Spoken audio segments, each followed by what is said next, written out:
सक्सेसजन के online YouTube portal पर आप सभी लोग का स्वागत है। ये 20 क्वेश्चन की सीरीज का पार्ट 15 है। इसके पहले मैं इसके पार्ट 14 डाल चुका हूँ, जो आप मेरे जो डिस्क्रिप्शन में दी लिंक के पे जाकर आप देख सकते हैं। तो यहाँ से आ चुके 15 क्वेश्चन पूरे होती है, टोटल 300 क्वेश्चन हो जाएंगे, जो आप हमारे प्ले लिस्ट में जाके देख सकते हैं। तो पहला क्वेश्चन निम्न में से किस टेस्ट को बैक टू बैक टेस्ट कहते हैं? तो यहाँ पर याद रखिए हॉपकिंसन टेस्ट।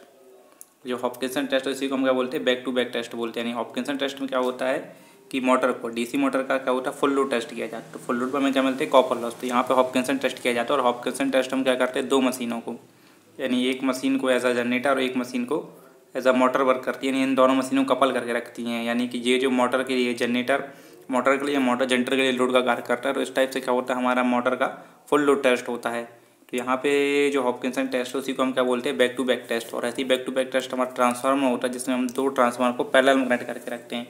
तो यहाँ पे ये ट्रांसफार्मर के बैक टू बैक टेस्ट की जैसे कौन सा टेस्ट होता है, हॉपकिंसन टेस्ट।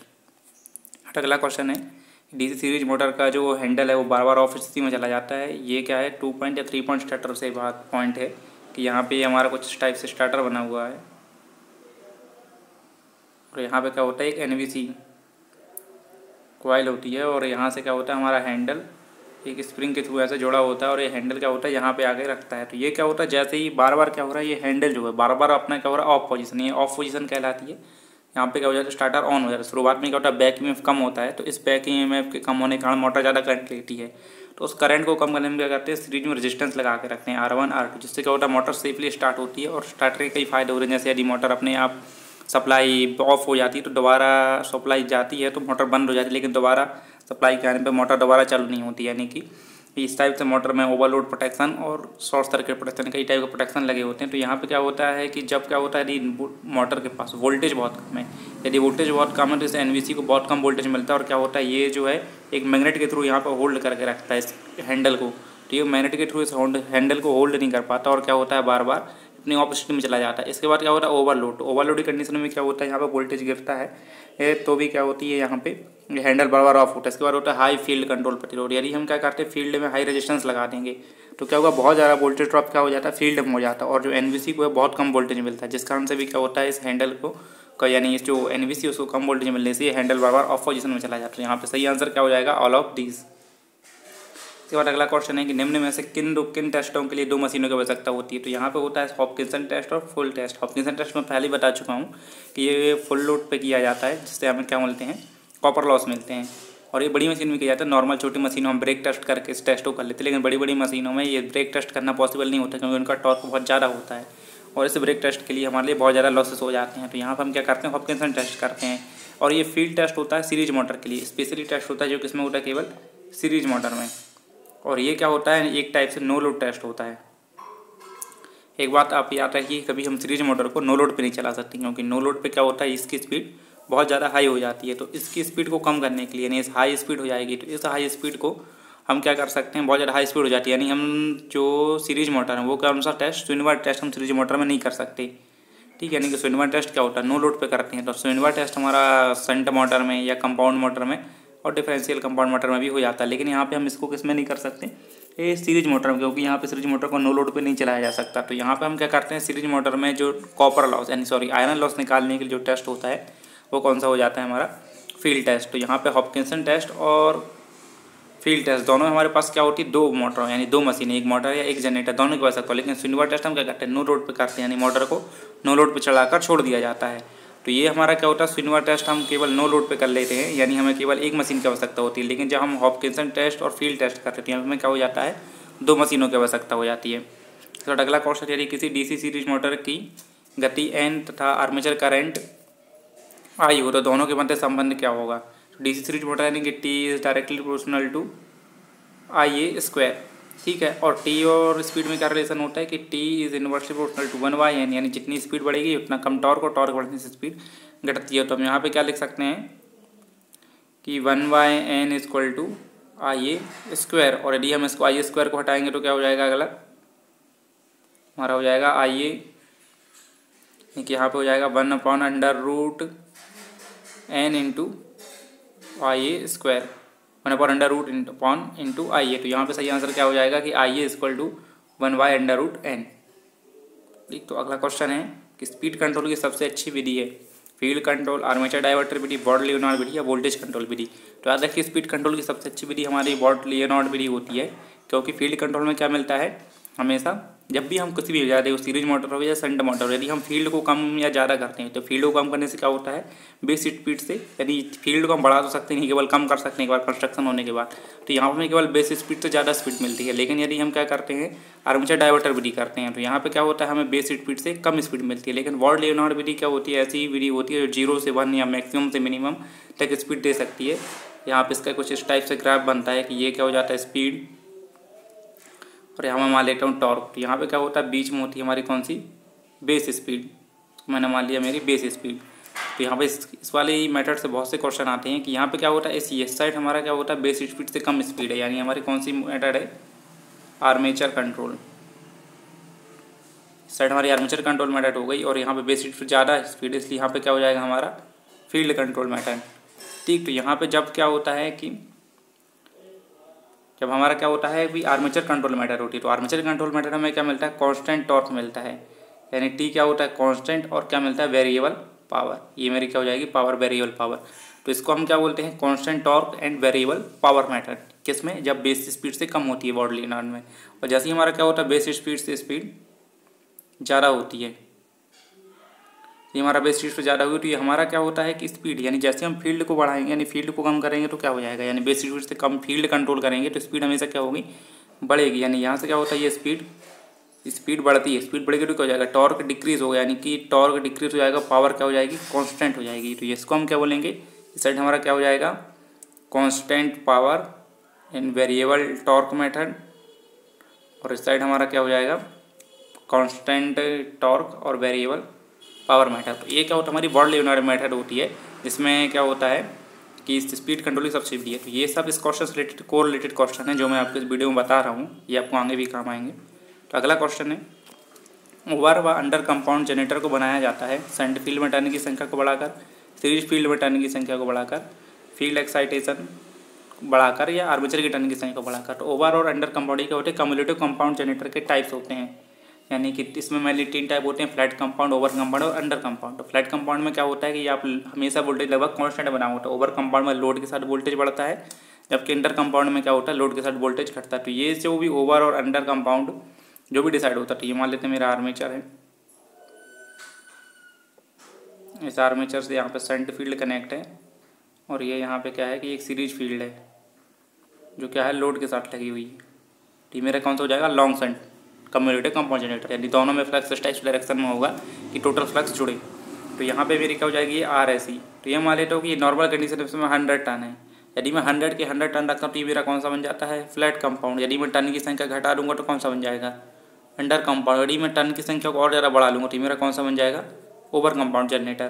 तो यहाँ पे क्या होता है, जो यानी कौन सा जनरेटर फ्लैट कंपाउंड है, अंडर कंपाउंड या ओवर कंपाउंड, ये हम किस टाइप से डिसाइड करते हैं, सीरीज फील्ड में टर्न की संख्या को बढ़ाकर। तो ये कैसे बनाया जाएगा, सीरीज फील्ड में टर्न की संख्या को बढ़ाकर। और अगला क्वेश्चन है कि 400 volt DC motor shunt motor no load पर 5 एम्पीयर करंट लेती है, इसका आर्मेचर प्रतिरोध 0.5 ओम तथा फील्ड प्रतिरोध 200 ओम है। तो फुल लोड से नो लोड तक स्पीड का अनुपात क्या होगा, यदि फुल लोड करंट का मान 50 एम्पीयर हो।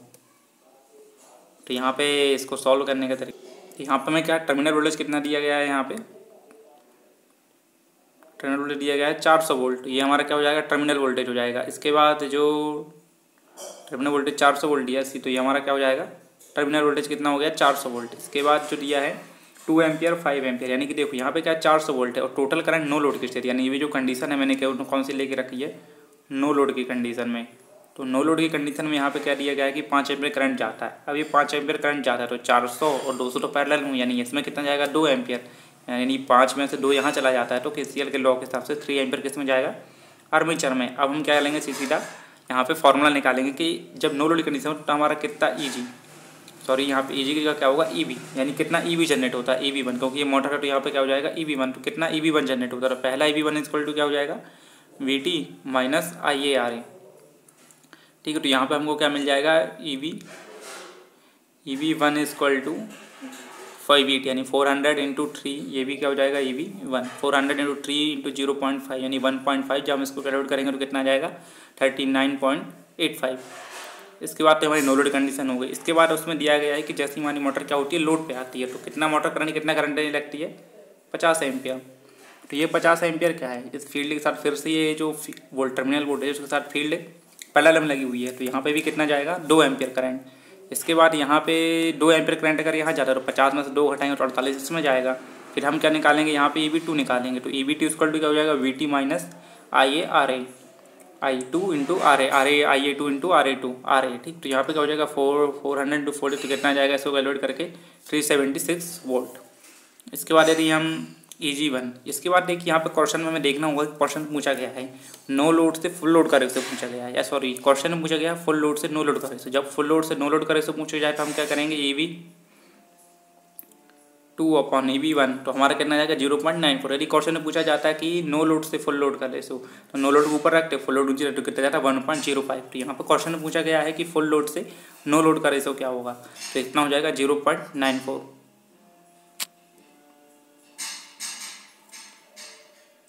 तो यहाँ पे इसका जो सही आंसर होगा क्या हो जाएगा, 0.94। तो आपको कुछ नहीं करना है, एक बार करके आप नो लोड पे EB1 कैलकुलेट कर लीजिए और अगली बार फुल लोड पे EB1 कैलकुलेट कर लीजिए। उसके बाद EB1 अपॉन EB2 कर लीजिए। आज क्वेश्चन के अकॉर्डिंग नो लोड से फुल लोड पूछा गया, फुल लोड से नो लोड पूछे, कुछ साथ हम क्या करेंगे, क्वेश्चन को आंसर को क्लियर करेंगे। यदि हम फुल लोड से इस क्वेश्चन में यदि हम फुल लोड से नो लोड का निकालते हैं तो हमारा क्या आता है 0.94, नो लोड से फुल लोड का निकालते हैं तो क्या आ जाता है हमारा 1.04 के अप्रॉक्स। तो इसका सही आंसर क्या हो जाएगा 0.94। इसके बाद अगला क्वेश्चन है मोटर में मैकेनिकल लॉस। तो यहाँ पे याद रखिए मैकेनिकल लॉस, तो ये आप याद रख लिए क्वेश्चन में कि मैकेनिकल लॉस में क्या को डिसाइड करने के लिए हम क्या करते हैं यहाँ पे, तो मैकेनिकल लॉस को डिसाइड करने के लिए हम करते हैं यहाँ पे रिटार्डेशन टेस्ट। रिटार्डेशन टेस्ट में कुछ नहीं होता, मोटर को बहुत ज़्यादा अपनी फुल स्पीड्स पे या मोर देन जितनी उसकी स्पीड है, जैसे 3000 RPM तो उसको अलावा 3500 RPM तक पर चलाकर उसमें जो मैकेनिकल लॉसेज होते हैं उसको डिसाइड किया जा रहा है। तो ये हमारा कौन सा कहलाता है, रिटार्डेशन टेस्ट। और अगला क्वेश्चन, यदि किसी DC differential compound motor 1500 RPM पे चल रहा है, यदि इसकी सीरीज फील्ड को शॉर्ट सर्किट कर दिया जाए तो इसकी गति। तो यहाँ पे आपको केवल इतना सा कॉन्सेप्ट याद रखना है कि DC कंपाउंड डिफरेंशियल कंपाउंड में क्या होता है, φT equal to φSH minus φSE, यानी कि टोटल फ्लक्स क्या होता है, shunt field minus series field, या जो भी बड़े में छोटा फ्लक्स घटाते हैं। यदि यहाँ पे सीरीज फील्ड शॉर्ट सर्किट होती, मतलब सीरीज फील्ड क्या हुई, सर्किट से हट गई, तो यहाँ पे जो माइनस पार्ट हो रहा था वो हट गया, यानी टोटल फ्लक्स क्या हो गया, इंक्रीज हो गया। यदि टोटल फ्लक्स इंक्रीज होता है तो हमारा रिलेशन क्या होता है कि EB directly proportional to N∅, तो क्या हो जाएगा कि 1/N is directly proportional to phi. यदि मैं EB को कांस्टेंट मान लूँ तो यहाँ पे क्या हो जाएगा 1/√5, यानी कि यदि में क्या होता है फ्लक्स बढ़ता है, फ्लक्स बढ़ता है तो हमारी क्या हो जाएगा, स्पीड डिक्रीज होगी। तो यहाँ पे डिफरेंशियल कंपाउंड मोटर बोला है। डिफरेंशियल कंपाउंड मोटर में क्या होता है, टोटल फ्लक्स एक दूसरे की विपरीत दिशा में होता है, जैसे एक दूसरे को घटाते हैं, यानी कि φSH माइनस φSE होता है। तो यहाँ पे जैसे हमारी सीरीज फील्ड शॉर्ट सर्किट होती है तो जो शंट फील्ड का जो सीरीज फील्ड विरोध कर रही थी, विरोध खत्म हुआ तो क्या होगा, फ्लक्स की वैल्यू बढ़ेगी, और यदि फ्लक्स की वैल्यू बढ़ती है तो हमारी स्पीड क्या हो जाएगी, घट जाएगी। तो यहाँ पे सही आंसर क्या हो जाएगा कि कोई DC मोटर कंपाउंड मोटर, तो यहाँ पे क्या हो जाएगा, सही आंसर इसका 15 घटेगी, ठीक है। यहाँ पे क्या हो जाएगा, फील्ड बढ़ा इसलिए क्या हुई, हमारी स्पीड घट गई। इसके बाद अगला क्वेश्चन DC आर्मेचर उत्पन्न MMF। तो यहाँ पर क्वेश्चन में आप याद रखिए जब EMF की बात होती है तब हमारा क्या होता है, साइनोसोडल वेव फॉर्म, और जब MMF यानी कि मैग्नेटो मोटिव फोर्स की बात होती है वो क्या होती है, हमारी ट्रायंगुलर वेव। इसको आप याद रखिए कि यहाँ पे जब क्या हो, हमारे MMF की बात हो तो ट्रायंगुलर वेव, और जब EMF की बात हो तो हमारा क्या होता है, साइनोसोडल वेव। इसके बाद अगला क्वेश्चन है, किसी DC सीरीज मोटर में अधिकतम करंट दिया जाता है तब DC मोटर का टार्क व आर्मेचर करंट। यहाँ पे क्वेश्चन में आप याद रखिए तो करंट को क्या कर रहा है कि क्वेश्चन में एक पॉइंट है अधिकतम करंट, यानी उसको यदि मैक्सिमम करंट दे दिया जाए तो मैक्सिमम करंट की कंडीशन मोटर कब तक करंट लेगी, जब तक उसकी फील्ड सेचुरेट नहीं होती। यदि इसकी फील्ड सेचुरेट हो जाती है तो नॉर्मल DC मोटर का जो टॉर्क और आर्मेचर करंट कैरेक्टरिस्टिक होती है वो कुछ क्या हो जाती है, टॉर्क एंड आर्मेचर करंट, यानी T यहाँ मैं मान लेता हूँ, यहाँ पे क्या है आर्मेचर करंट और ये क्या है टॉर्क। तो नॉर्मल कंडीशन में क्या होती है, हमारी टॉर्क और आर्मेचर करंट कैरेक्टरिस्टिक कुछ ऐसे बनती है, क्योंकि T is directly proportional to IA², और एक फॉर्मूला क्या होता है T is directly proportional to phi into IA, और ये अगर मैं फाई इक्वल टू क्या होता है, यदि सीरीज मोटर है तो जो फ्लक्स होगा, जो आर्मेचर करंट फील्ड में जाएगा वही हमारा किस में जाएगा, आर्मेचर में जाएगा। तो हम क्या लिखते हैं, IF is directly proportional to phi, और IF इक्वल टू सीरीज में क्या हो जाता है IA। तो ये टोटल मिला क्या हो जाता है, दोनों यहाँ पे भी हम क्या लिख सकते हैं, फ्लक्स की जगह पे IA, तो ये क्या बन जाता है IA², तो T is directly proportional to IA²। तो इस टाइप का हमारा क्या होता है, सीरीज मोटर का फॉर्मूला आता है टॉर्क और आर्मेचर के बीच में। लेकिन इसमें जो कंडीशन दी गई है उस पर लिखा गया है कि हमारा फ्लक्स क्या हुआ, सेचुरेट हो गया, यानी जो टी है is directly proportional to phi into I A. यानी अगर फ्लक्स सेचुरेट हो जाता है, यानी मैग्नेटिक सेचुरेशन आ जाता है, सेचुरेट होता है, तो हमारा क्या हो जाएगा, यदि फ्लक्स सेचुरेट हुआ तो ये फ्लक्स तो अब घटेगा बढ़ेगा नहीं, अब टॉर्क केवल किस पर डिपेंड करेगा, फाई इंटू आई ए पे। तो यहाँ पे सही आंसर क्या हो जाएगा, torque is directly proportional to current. और आप यहाँ पे कैरेक्टरिस्टिक में भी देख सकते हैं कि जब क्या हो जाता है टॉर्क, ये टॉर्क और आर्मेचर करंट और टॉर्क में, तो यहाँ तक कैरेक्टरिस्टिक क्या होती है, मान लेते हैं कि यहाँ तक क्या होती है ये। इसके बाद यदि हमारा क्या होता है, ये सेचुरेशन आ जाती है, ये हमारा कौन सा हो जाता है, सेचुरेशन पॉइंट। तो यहाँ से जैसे कैसे कुछ सीधे बढ़ने लगती है लिनियर में, तो ये हमारा क्या कहलाता है, डीसी सीरीज मोटर। तो यहाँ पे क्वेश्चन में आपको देखना है क्या दिया है, मोटर में अधिकतम करंट दिया जाता है, तो अब क्या हो जाएगा, torque is directly proportional to armature current. यदि नॉर्मल कंडीशन से पूछता है तो क्या हो जाएगा, torque is directly proportional to square of armature current. ठीक, तो यहाँ पे सही आंसर क्या हो जाएगा, torque is directly proportional to armature current. इसके बाद अगला क्वेश्चन है, डीसी मशीन के पोल शू तथा आर्मेचर करंट के बीच एयर गैप के मध्य में अधिक तथा पोल टिप पर कम रखी जाती है। तो यहाँ पे क्वेश्चन को आप समझिए, क्वेश्चन पूछ ये रहा है कि हमारा क्या होता है, कुछ पोल शू का डिजाइन कुछ इस टाइप से होती है हमारी, ये कुछ इस टाइप से हमारा क्या होता है, पोल शू होता है, और बीच में क्या होता है हमारा, ये आर्मेचर रखते हैं हम इसके बीच में। तो यहाँ पे पूछा गया है कि इसके बीच में जब एयर गैप होता है, ये क्या होता है, बीच में अंडर डिप ज़्यादा होती है, तो यहाँ पे एयर गैप ज़्यादा, और जब ये पूरा कुछ इस टाइप से इसको कवर करके रखता है, कुछ ऐसे इसको जब कवर करके रखेगा, तो यहाँ पे क्या हो जाता है, जो हमारा एयर गैप है वो कम होता है। इस तरीके से क्या होता है, इस तरीके से क्या होता है, हमारा आर्मेचर रिएक्शन कम होती है। देखिए आर्मेचर रिएक्शन में क्या होता है, मेनली फ्लक्स डिस्टॉर्टेड होता है, यानी जो फ्लक्स है, जो सही फ्लक्स बन रहा था, सीधा लिंक कर रहा है, उसकी वजह से क्या हो जाता है, जैसे हम लोड डालते हैं आर्मेचर पे, तो आर्मेचर अपना एक अलग फ्लक्स सेटअप करता है। इन दोनों के फ्लक्स के रिएक्शन के कारण क्या हो जाता है, हमारा आर्मेचर रिएक्शन होता है, फ्लक्स डिस्टॉर्टेड होता है। यानी फ्लक्स क्या होता है, डिस्टॉर्टेड होगा, तो उस फ्लक्स को डिस्टॉर्टेड कम से कम हो, यानी ज़्यादा से ज़्यादा जो आर्मेचर है वो उसके फील्ड फ्लक्स से कवर रहे। तो उसके लिए हम क्या कर देते हैं, इस टाइप का आकार करके रखते हैं पोल शू का, जिससे ज़्यादा से ज़्यादा फ्लक्स का हो आर्मेचर से लिंक करे। तो इस टाइप से हमारा, इस टाइप का आकार बनाने से हमारा क्या हो जाता है, आर्मेचर रिएक्शन कम हो जाती है, कम्यूटेशन, रिएक्टेंस, वोल्टेज, और इस सब से इसमें कोई इफेक्ट नहीं पड़ता। इसका मेन पर्पस होता है आर्मेचर रिएक्शन को कम करने के लिए। और एक और होता है कि ज़्यादा से ज़्यादा पोल शू का हिस्सा क्या है, वो आर्मेचर को कंप्लीट करे, और ज़्यादा फ्लक्स होगा तो फ्लक्स डिस्टॉर्टेड होने के चांसेस कम होंगे। तो यहाँ पे क्या हो जाएगा, आर्मेचर रिएक्शन को कम करने के लिए। और अगला क्वेश्चन है, इन्होंने में से कम्यूटेशन को कम किया जाता है। तो देखिए इंटरपोल लगा कर हम कम्यूटेशन को कम करते हैं, यानी कि जब हमें कम्यूटेशन को कम करना होता है तो हम इंटरपोल बाइंडिंग लगा देते हैं, यानी कि जो आर्मेचर के सीरीज में एक इंटरपोल लगा देते हैं। और इंटरपोल की पोलैरिटी मोटर में होती है आर्मेचर के घूमने की दिशा के समान, और जनरेटर में होती है आर्मेचर के घूमने की दिशा के विपरीत। ये क्वेश्चन आते रहते हैं, आप इसको याद रखिए।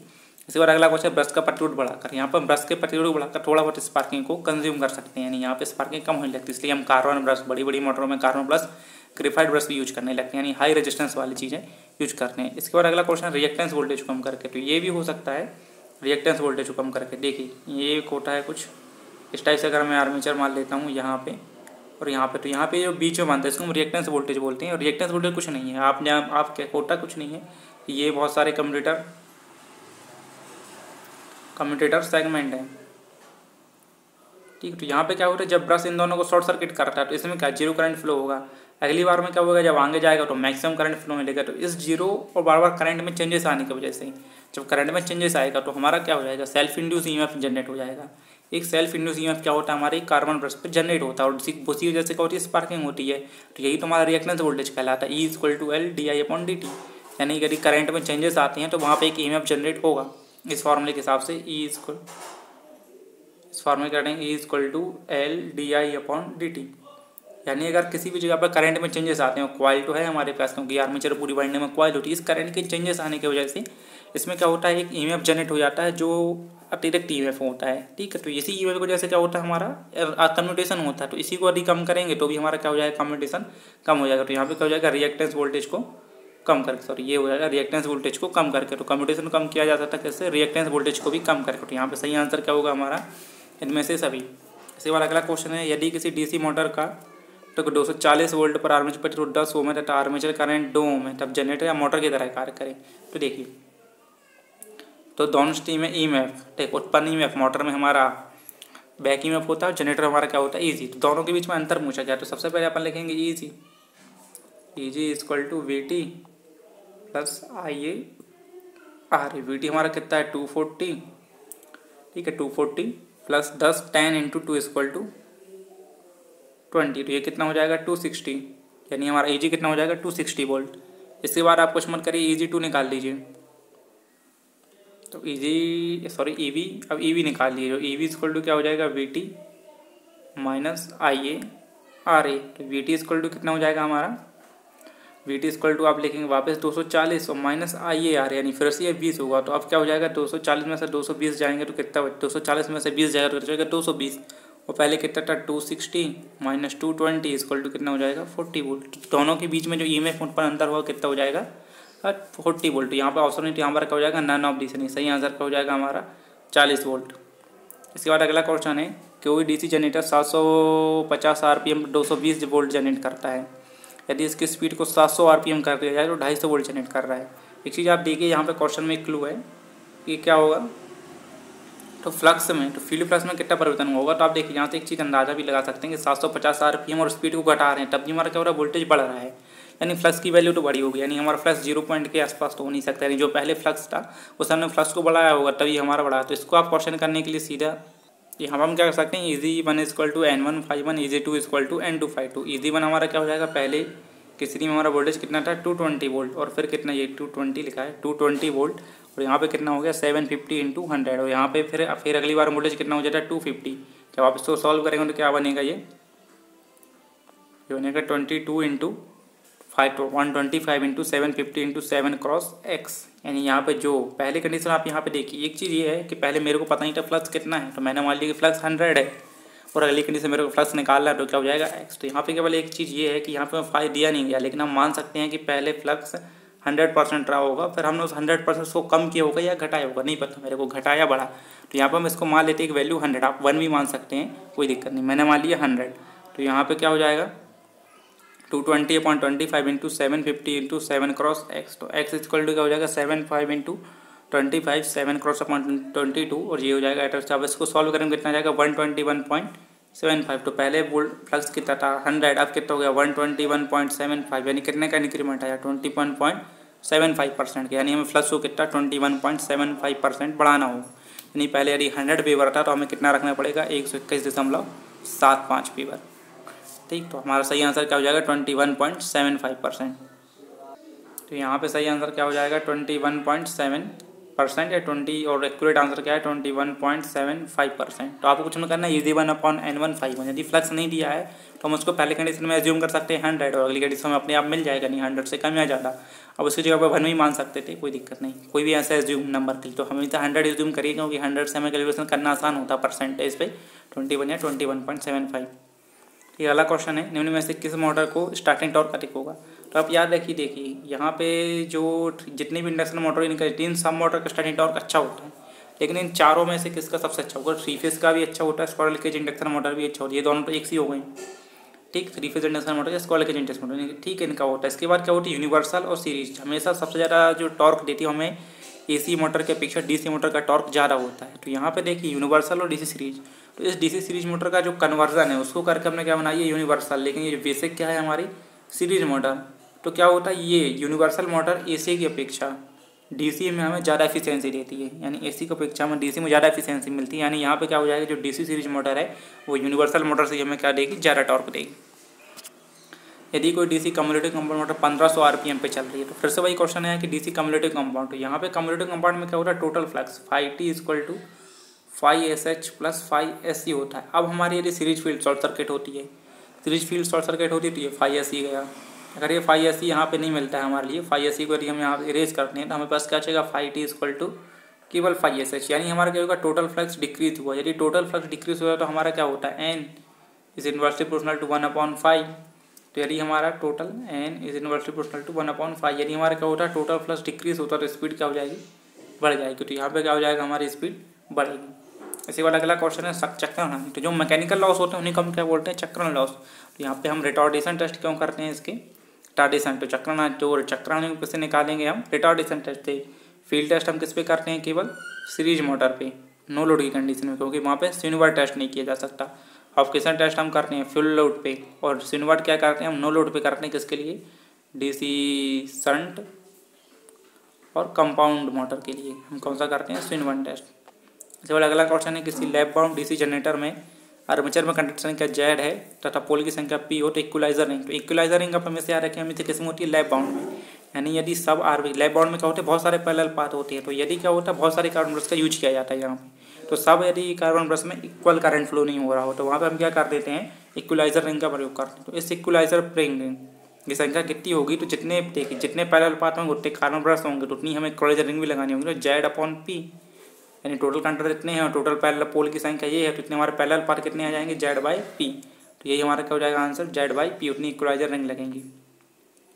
इसके बाद है किसी डीसी मोटर में कौन से लॉस कम से होते हैं, तो देखिए आयरन लॉस भी ज़्यादा होता है, आर्मेचर कॉपर लॉस और फील्ड कॉपर लॉस, ये तीनों चीज़ें सब ज़्यादा होती हैं as compare to mechanical loss. तो यहाँ पे किसी डीसी मोटर में कौन से लॉस कम होंगे इनमें से, तो मैकेनिकल लॉस। आई होप आपको ये वीडियो पसंद आया होगा, तो प्लीज़ इसको लाइक एंड शेयर करें एंड थैंक्स फॉर वॉचिंग।